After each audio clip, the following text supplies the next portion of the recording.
Galerinha, professor Daniel Oliveira aqui contigo, acabando com tudo.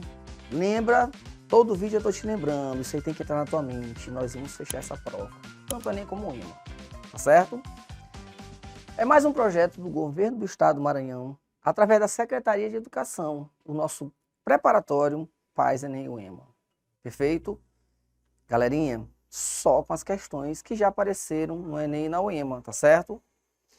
Aqui na descrição do vídeo tem um link com o material, você clica lá, baixa o material e acompanha tudo. Perfeito? Tá preparado? Tá preparado mesmo? Então vamos comigo?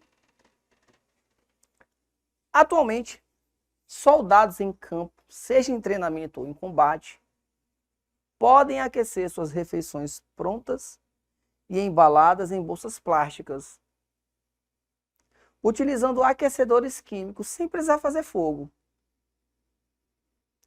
Dentro dessas bolsas existe magnésio metálico em pó. E quando o soldado quer aquecer a comida, ele coloca água dentro da bolsa, promovendo a reação descrita pela equação química. É importante, gente, eu vou te mostrar uma coisa bem aqui, ó. Se tu pega o metal alcalino e coloca na água, vou até colocar logo o metal alcalino. Se tu pegar, por exemplo, o sódio e colocar na água, esse sódio vai deslocar um dos hidrogênios da água e vai formar hidróxido de sódio e vai liberar gás hidrogênio. Só que essa reação, ela também libera calor, tá? Ela libera calor. E aí acontece uma coisa bem bacana, ó. Esse hidrogênio aqui, ele é um gás inflamável. Esse hidrogênio é um gás inflamável. E esse calor, às vezes, é suficiente para inflamar esse hidrogênio. É por isso que, às vezes, quando você bota um metal alcalino na água, pode causar explosão, tá bom? A reação com o alcalino terroso já não é tão explosiva assim, mas eu vou colocar aqui a representação dela. Mas é do mesmo jeito. Metal alcalino terroso, reage com a água, vai formar uma base e vai liberar gás hidrogênio. Tranquilo? Aqui eu tenho magnésio. A massa do magnésio é 0. Hidrogênio mais 1, oxigênio menos 2. Aqui eu tenho magnésio mais 2. E aqui eu tenho hidrogênio 0. Tranquilo? Eu quero que você perceba que a carga do magnésio ela vai de 0 para mais 2. Quando uma carga está aumentando, a gente diz que está tendo uma oxidação. Já a carga do hidrogênio ela está vindo de 1 para 0. A gente diz que está tendo uma redução. Então, eu tenho a oxidação do magnésio e a redução do hidrogênio. Tranquilo?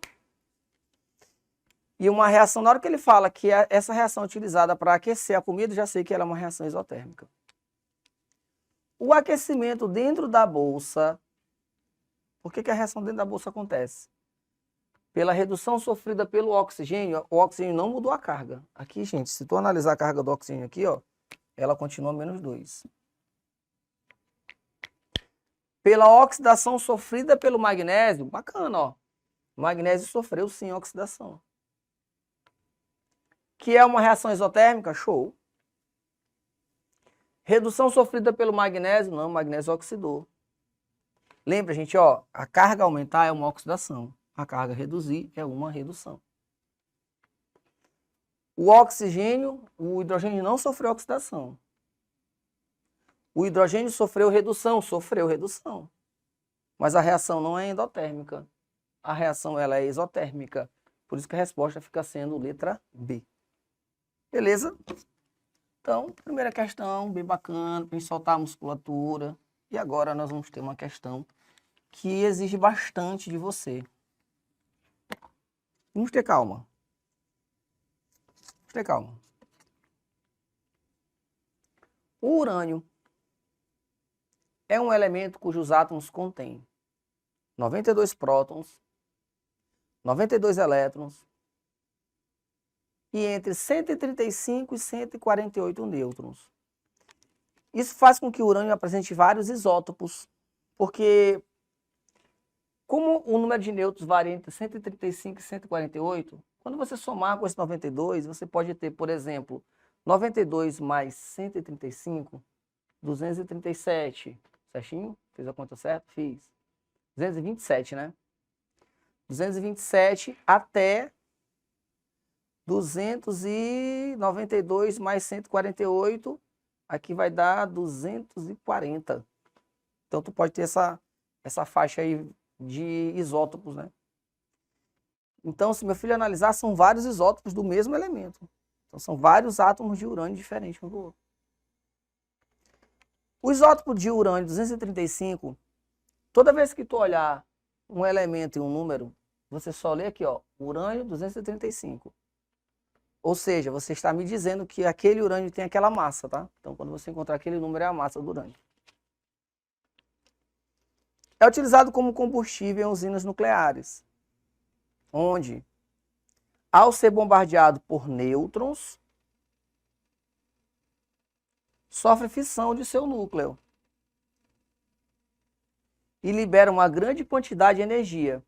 Cada mol de urânio, quando você realiza a fissão, libera 2,35 vezes 10 elevado a 10ª quilojoules. Muita coisa. O isótopo do urânio 235 ocorre naturalmente em minérios de urânio com concentração de apenas 0,7%. Isso quer dizer o seguinte, ó, se tu pegar 100 gramas de um minério que tenha urânio, só 0,7% é do urânio 235, tá? Para ser utilizado na geração de energia nuclear, o minério é submetido a um processo de enriquecimento. Caiu uma questão no passado sobre enriquecimento de urânio. O que é enriquecer urânio? Dentro de uma amostra, só 0,7% é do 235. Mas o próprio texto diz o seguinte, que eu tenho que aumentar a concentração até 3%. Então, de 0,7 eu tenho que chegar até 3. Então, como é que eu faço para aumentar a quantidade de urânio 235 na amostra? Eu faço o enriquecimento do urânio. A gente trabalha basicamente com dois processos, que é a ultracentrifugação e a efusão gasosa, tá bom? Então, colocaram no passado uma questão sobre o método de enriquecimento do urânio, uma questão difícil mesmo, tá? Para 3% nas partilhas. Em décadas anteriores, houve um movimento mundial para aumentar a geração de energia nuclear, buscando substituir parcialmente a geração de energia elétrica a partir da queima do carvão, o que diminui a emissão atmosférica de CO2. Então, olha só, o que ele está te falando. Em décadas anteriores, houve um movimento mundial para aumentar a geração de energia nuclear, buscando substituir parcialmente a geração de energia elétrica a partir da queima do carvão, porque a queima do carvão me dá CO2, tá? O que diminui a emissão atmosférica do CO2. Quando você vê assim, ó, gás com massa molar, ele está te falando que cada mol do CO2 tem 44 gramas. A queima do carvão é representada pela equação. Então aqui, ó, quando eu queimo carvão, eu tenho CO2 e eu libero 400 kJ quando eu queimo um mol de carvão. Qual é a massa de CO2 em toneladas que deixará de ser liberada na atmosfera para cada 100 gramas de partilha de urânio enriquecido, utilizada em substituição ao carvão como fonte de energia? Olha só, se você ler esse texto rápido, já era para você. Onde que você certamente tem muita dificuldade? Quando ele enche de números, várias informações aqui, ó. Aí tu fica na dúvida, onde é que eu vou usar esse 92, onde é que eu vou usar o 135? Calma, alguns números são só informativos aqui, ó. Nada disso aqui tu vai usar na questão. Só interessa pra gente a partir do momento que o urânio está enriquecido. E quando ele está enriquecido, eu tenho 3%. Então, quando eu pego aqui, ó, 100 gramas de partilha de urânio enriquecido, eu estou dizendo que daquelas 100 gramas, 3% é de urânio. Então, já começa a questão assim. Eu já sei que 3% daquela partilha é de urânio. Só que a questão quer o quê? A questão quer saber quanto de CO2 tu deixa de queimar em toneladas, né? Quantas toneladas de CO2 tu deixa de queimar? Presta muita atenção. o que eu quero com você nesse momento? Não que eu apenas reproduza uma resolução. Eu quero que, junto contigo, a gente consiga criar, dentro de um cenário que você não conhece essa questão, como que você vai caminhar dentro dela. Olha o que você vai fazer. Pegou uma questão que você, sei lá, nunca viu nada parecido. A primeira coisa que você faz é o que ele quer. As questões mais difíceis, quando você pergunta o que ele quer, tu não tem essa informação. Detalhe. Quando que a gente considera uma questão difícil? É quando, mesmo que você tenha o domínio do conteúdo, você tem a dificuldade de desenvolver aquela questão, de achar as informações. Ela é difícil. Porque às vezes a gente fala assim, essa questão ela é fácil, aluno, mas também tu é professor, calma. Quando que a gente considera uma questão fácil? É quando você sabe aquele conteúdo, caiu uma questão daquele conteúdo, tu vai fazer tranquilo. Isso é fácil. Difícil é quando você souber o conteúdo, pegou a questão, mas está com dificuldade de desenvolver ela. Então, quando eu estiver falando aqui para você, essa questão ela tem um caráter mais fácil, mais difícil, é com esse olhar, tá bom? Tu sempre começa assim, o que ele quer? Ele quer saber quanto de CO2 eu deixei de queimar. Só que aqui tem uma coisa interessante, ó. Cada mol de carbono gera um mol de CO2. E quando isso acontece, se libera 400 kJ. Isso quer dizer que quando eu produzir 1 mol de gás carbônico, é porque eu precisei liberar 400 kJ. Então a questão começa por aqui. Como assim, Daniel? Bem aqui, ó. Se eu quero saber quanto de CO2 em toneladas, vou trabalhar primeiro em grama. Se eu quero saber quantos gramas de CO2 eu deixei de queimar, eu deixei de liberar para o ambiente, basta saber qual é a energia que eu preciso. Qual é a energia que eu preciso? Se eu precisar de 400 kJ, é porque eu produzi 1 mol de CO2. Tá bom? Mas a questão bem aqui diz para mim o seguinte, ó. A questão bem aqui fala para mim que cada mol de CO2 tem 44 gramas. Então, eu não trabalho mais com mol. Aqui embaixo está grama. Eu já sei o quê? Eu já sei que quando eu produzir 44 gramas de CO2, é porque eu liberei 400 kJ. Como eu quero saber qual é a massa de CO2 que eu deixei de queimar, basta saber qual é a energia que eu preciso. Se eu souber essa energia bem aqui que eu preciso, eu sei a massa de CO2.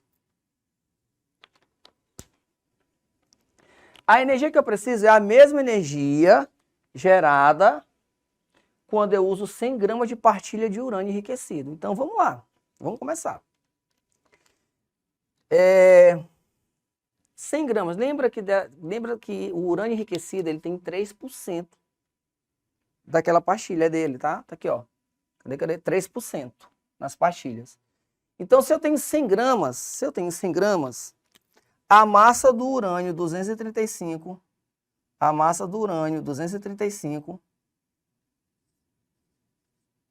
vai ser 3% dessas 100 gramas. Eu estou falando de 3 gramas de urânio 235. Então, já sei que houve a utilização de 3 gramas de urânio 235.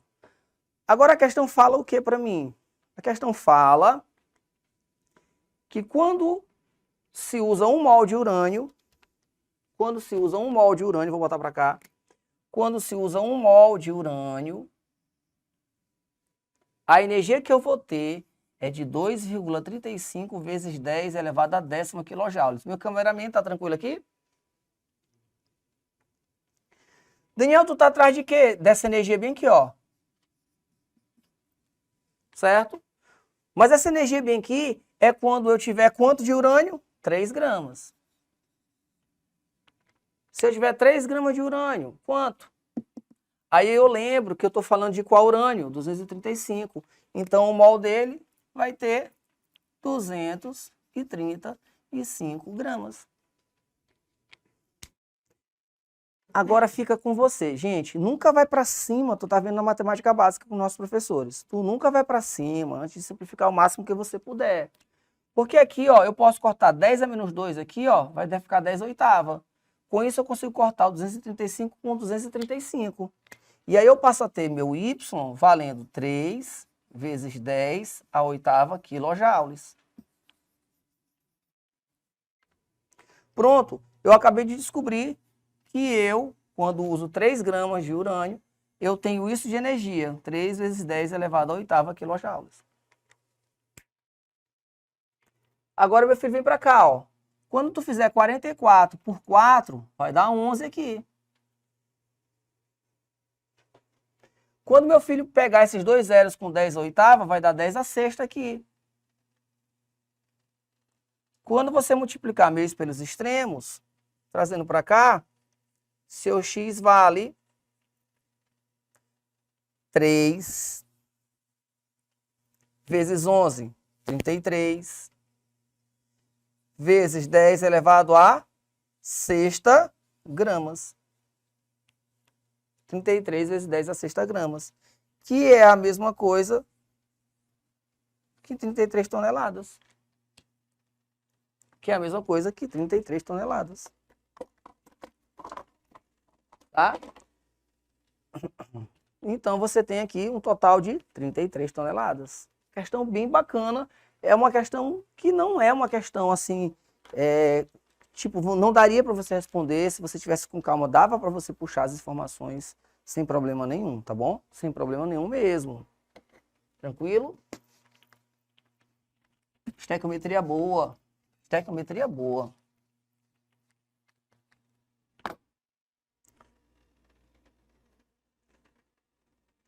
Além de ser uma prática ilegal, a adulteração de combustíveis é prejudicial ao meio ambiente, ao governo, especialmente ao consumidor final.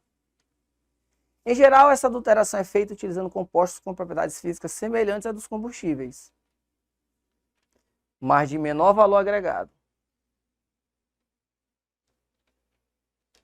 Considerando o combustível com 20% de adulterante, em que a adulteração seria identificada visualmente? Gente, em qual sistema eu conseguiria identificar que está tendo adulteração? Olha só, preste atenção em uma coisa. Em geral, a adulteração é feita utilizando compostos com propriedades físicas semelhantes à dos combustíveis. Então, por exemplo, a gasolina, ela é apolar, então vou usar um adulterante apolar. Basicamente é isso que a questão está te dizendo. Mais de menor valor agregado. Considerando o combustível com 20% de adulterante, a mistura em que a adulteração seria identificada visualmente, qual a mistura que eu conseguiria ver? É onde eu consigo distinguir fases. Etanol e água não dá para distinguir fase. Etanol e acetona também não. Mas gasolina e água dá. Porque aqui é uma mistura heterogênea, eu consigo distinguir fases. Gasolina e benzeno, gasolina e querosene entram na mesma situação. Tem a mesma polaridade, eu não consigo distinguir fases. Beleza? Bom, galerinha, espero que você tenha entendido tudo. Eu te vejo nos próximos vídeos. Valeu, galera!